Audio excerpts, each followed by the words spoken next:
আসসালামু আলাইকুম প্রিয় শিক্ষার্থীরা, আমি চলে আসলাম সেই সুলতানা আমাদের নতুন একটি পর্ব নিয়ে। আজকের এই ক্লাসটিতে আমি আলোচনা করব বন্দনা কবিতার টাইপ 1 নিয়ে, অর্থাৎ কবি পরিচিতি নিয়ে। চলো আমরা বন্দনা কবিতাটির এই কবি পরিচিতি থেকে কেমন ধরনের প্রশ্ন আসতে পারে সেটা আমরা একটু দেখে নিই এক নজরে।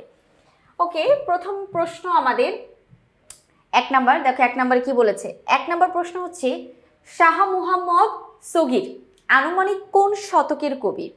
আনুমানিক কোন শতকের কবি? সঠিক উত্তর হচ্ছে 4। 1-এর 4 হবে 14-15 শতকের কবি। ঠিক আছে, 11-12 না, 13-14 না, 14-15 কবি সে।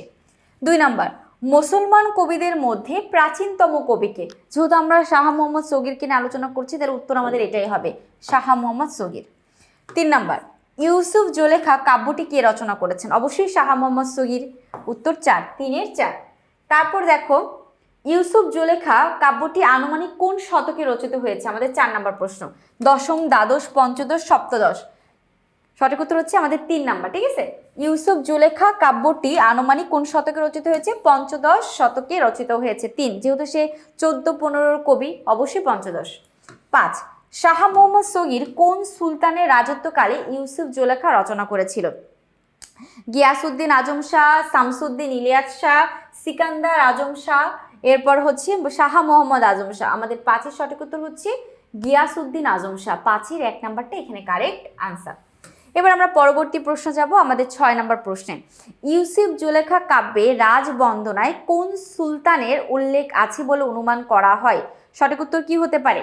সঠিক উত্তর শামসুদ্দিন ইলিয়াস শাহ, সিকান্দার ইলিয়াস শাহ, গিয়াসউদ্দিন আজম শাহ, ফরুকদ্দিন ইলিয়াস শাহ। সঠিক উত্তর হচ্ছে গিয়াসউদ্দিন আজম শাহ। এগুলো একেবারে মুখস্থ করার জিনিস, এগুলো মুখস্থ করে রাখবে যেন পরীক্ষা আসলে আমরা পেরে যেতে পারি। তা আমরা 6-এর 3 দিলাম।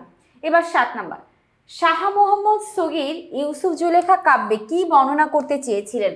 প্রেম উপাখ্যান, ধর্মীয় উপাখ্যান, এরপরে প্রণয় উপাখ্যান বা সামাজিক উপাখ্যান? ইউসুফ জুলেখাতে তিনি ধর্মীয় উপাখ্যান ব্যাখ্যা করতে চেয়েছিলেন। 7-এর 2 নাম্বার প্রশ্ন। এবার আমরা আসি 8-এ। ইউসুফ জুলেখা কাব্যে ধর্মীয় পটভূমি থাকলেও তা হয়ে উঠেছে মূলত কি? তা মূলত কি হয়ে উঠেছে? প্রণয় উপাখ্যান, বিরহ গাথা, মানবিক প্রেম উপাখ্যান, মর্ষিয়া কাব্য? উত্তর হচ্ছে মানবিক প্রেম উপাখ্যান। আচ্ছা, তো এই ছিল আমাদের বন্দনা কবিতার কবি পরিচিতি নিয়ে আলোচনা। আশা করি তোমরা সকলে বুঝতে পেরেছো। আজকে এই পর্যন্তই। আল্লাহ হাফিজ, আসসালামু আলাইকুম।